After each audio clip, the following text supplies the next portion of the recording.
तो 10-810 पार्ट 30 से hot set का तरीका बता रहे हैं। तो सबसे पहले तो आपको ये बता दें कि IS जो 10-810 पार्ट 30 है, इसको पूरा आप अच्छे से स्टडी कर रहे हैं। इसमें सारा कुछ लिखा हुआ है, ऐसा कुछ भी नहीं है जो हिडन हो।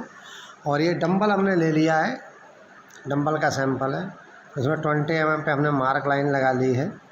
तो अब अपने को क्या करना है, सबसे पहले एरिया मेजर करना है। तो अपने को 3 रीडिंग लेनी है इस लाइन से अंदर अंदर। 3.97, 3.94, 3.96।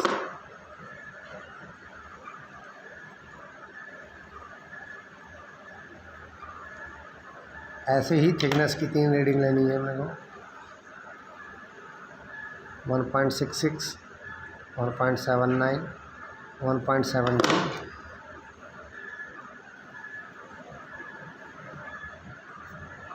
तीनों जो है रीडिंग हो गई। अब इसमें मेन बात जो है, इसका अपन तीनों का एरिया निकाल लेंगे। तो 3.97 इंटू 1.66, 6.59, 1.79 इंटू 3.96, 7.08, 3.94 इंटू 1.72, 6.77। तो इसमें सबसे ध्यान देने वाली बात यह है कि जो एक डंबल का हमने 3 जगह से एरिया लिया है, जो सबसे मिनिमम एरिया है उससे हमें फोर्स कैलकुलेट करना है। तो सबसे मिनिमम एरिया हमारा ये है, तो इससे हम F कैलकुलेट करेंगे। तो जो F है वो है 20 न्यूटन पर सेंटीमीटर स्क्वायर होता है।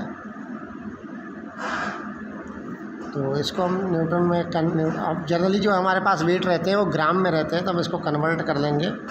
तो जैसे हम जानते हैं कि वो 1 न्यूटन बराबर 101.9 ग्राम होते हैं। तो 20 न्यूटन बराबर 101.9 इंटू 20, तो 101.9 इंटू 20, तो 2038 आ गया। अब अपना जो एरिया होता है वो सेंटीमीटर में रिक्वायर्ड है और यहाँ mm में है, तो उसको अपन कन्वर्ट करने के लिए इसको अपन 100 से डिवाइड कर देंगे। तो डिवाइड बाई 100, तो 20.38 आ जाता है।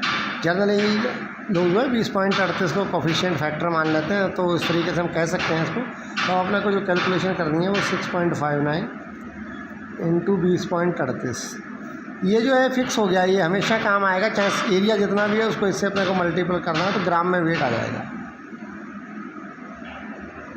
तो 6.59 इंटू,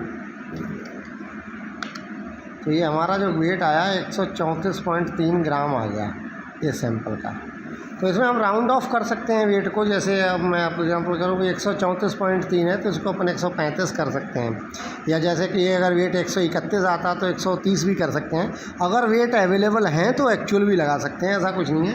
तो राउंड ऑफ कर सकते हैं, प्लस साइड में कर लेना चाहिए तो ज़्यादा बेटर है। जैसे 134 को अपन 135 कर दें तो वो ज़्यादा बेटर है। तो अब ऐसे क्या होता है कि ये इस तरीके से ये एक सैंपल का प्रोसीजर है। ऐसे अपने को 4 सैंपल लेने होते हैं, ऐसे 4 सैंपल लेने होते हैं। तो अभी मैं एक सैंपल पे आपको तरीका बता देता हूँ कि ये सारा ही प्रक्रिया चारों सैंपल पे करनी होगी। मतलब ये सेम, ये डमी बना दिया है तो इस तरीके से करनी होगी। ये हमारा फोर्स आ गया। अब इसके हिसाब से हम जो है इसको कैलकुलेट कर देंगे, तो ये ग्राम में हमारे जो है वेट आ जाएंगे। तो अब ये सैंपल है, तो सबसे पहले इस सैंपल को जो है अपने को कंडीशनिंग करना होगा 27 डिग्री पर 16 घंटे के लिए।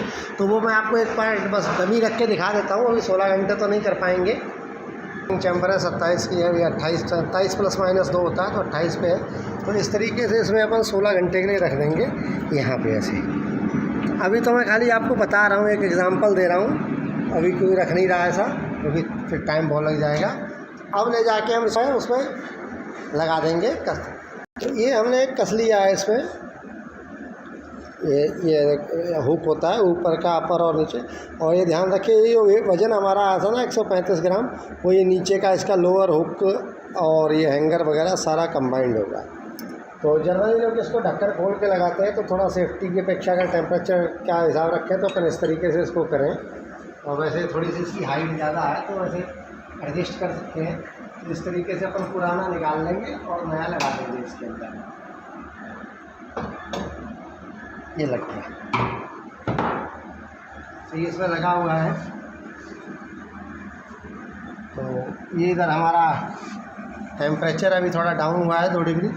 ये हमारा एयर कंप्रेशर चल रहा है, एयर कंप्रेशर भी है। एयर जो है हमारी 8 to 20 चेंजेस के बीच में सेट है। इसका हम वीडियो पहले बना चुके हैं, एक बार हम बता भी चुके हैं एयर कैसे कैलकुलेट करते हैं। तो इस तरीके से चल रहा है। अभी हवा होने की वजह से मैं वैसे आपको बता देता हूँ प्रोसीजर। अभी वैसे तो 15 मिनट का अटैच्ड है, लेकिन अब इसमें अभी 1 मिनट करीब हो चुका होगा लगाए हुए। तो अब अपने को करना क्या होता है, जैसे मान लीजिए अपन ने इसको 1 मिनट के लिए 15 मिनट मान लिया कि हमारे 15 मिनट हो गए। तो सबसे पहले हमने इस पर गेज लगा रखा है, इसको चालू करेंगे। लेजर है, गेज को ऑन किया,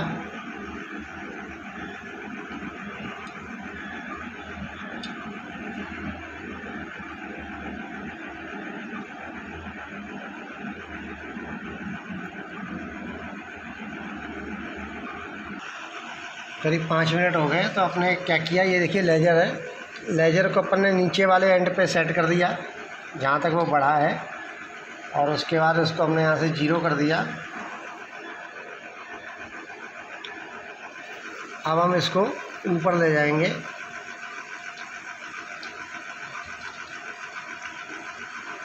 ये देखिए हमारा 37.38 आ गया है। इसको हम नोट कर लेंगे। इसका मेजरमेंट का काम ख़त्म हो गया, इसको हम बंद कर देंगे। अब अपने को इसकी डोर खोल के 30 सेकेंड के अंदर अंदर सैंपल को कट करना है। ये इसको हमने तुरंत कट कर दिया यहाँ से, और 5 मिनट के लिए इसको इसी टेम्परेचर में छोड़ना है सेट होने के लिए। ये 5 मिनट हमारे हो गए। हमने सैंपल को बाहर निकाल दिया सेम इसी पोजीशन में। इसको अपन ने निकाल के यहाँ रूम टेम्परेचर पे थोड़ी देर इसको कूल करना है। इसको चाहें तो अपन यहाँ से काट भी सकते हैं वापस, ऐसे करके इसको काट दिया है। अब इसको वर्नियर से नाप लेंगे। ये जो सैंपल हमने एक लगाया था, ये 3 तो डमी बताए थे। तो इसका जो है हमारा 20 mm पे हमने मार्क किया था, मार्क लाइन थी, और हमारा 37.38 आया था जो मेजरमेंट। और ये आफ्टर कूलिंग हम जो इसको नाप लेंगे, आफ्टर सेट जो होता है।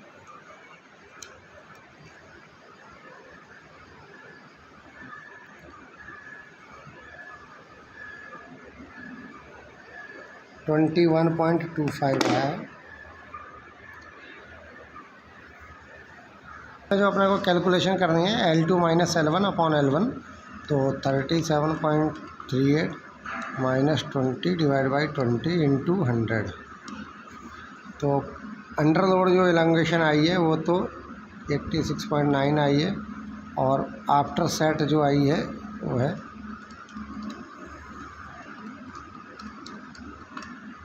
6.25। तो 175% ये मैक्सिमम चाहिए, और 15% ये मैक्सिमम चाहिए। अब यहाँ एक चीज़ जो विशेष ध्यान देने की है वो ये है कि ये जो गेज लाइन है ना 20 mm, ये बिल्कुल एग्जैक्ट लगनी चाहिए। अगर ये थोड़ी भी प्लस माइनस गलती से अगर मान लो 21 mm लग गई, तो बाद में आफ्टर सेट का जो मेजरमेंट है ये 3 mm तक ही अलाउ रहता है, 23 तक, नहीं तो इसमें फेल होने के चांस बढ़ जाते हैं। तो अब इस तरीके से आप ये मान लीजिए कि चारों सैंपल हो गए हैं। तो जो चारों के रिज़ल्ट आएंगे, फॉर एग्ज़ाम्पल जैसे 4 सैंपल ले लिया अपन ने, इसकी 86.9 आ गई, किसी की 85 आ गई, किसी की 95 आ गई, किसी की 100 आ गई। तो कोई भी एलोंगेशन चारों में से 175 को क्रॉस नहीं होनी चाहिए, नहीं तो फेल माना जाएगा। और चारों रीडिंग अपने को नोट करनी होती हैं। अब और लोग क्या करते हैं, मैक्सिमम रीडिंग को ही नोट कर लेते हैं, तो वो जो पहले आई कम आई हैं वो बेटर है। तो मैक्सिमम वाले को भी नोट कर सकते हैं, क्योंकि ऐसा कहीं क्राइटेरिया ऐसा डिफ़ाइन नहीं है कि मिनिमम नोट करनी है या मैक्सिमम करनी है। चारों सैंपल लिखे हुए हैं। और जो है IS में इसके अलावा जो कंडीशनिंग का जैसे हमने बता ही दिया है, उसके अलावा ये जो प्रोसीजर है क्लाउज 8 में, ये इसको पूरा पढ़ के हम कर सकते हैं। और सैंपल का जो डायमेंशंस वगैरह अपने को बनाने हैं वो according two clause 6 IS 10-810 part 7 के अनुसार बनाने हैं, जो कि अभी बताया ही था, डाई वगैरह उस तरीके से रही है। एयर फ्लो का आपने पहले भी बता चुके हैं, एयर फ्लो उस हिसाब से करना है। तो फिर भी अगर कोई डाउट हो या कोई गलती रही हो तो आप कमेंट कर सकते हैं। धन्यवाद।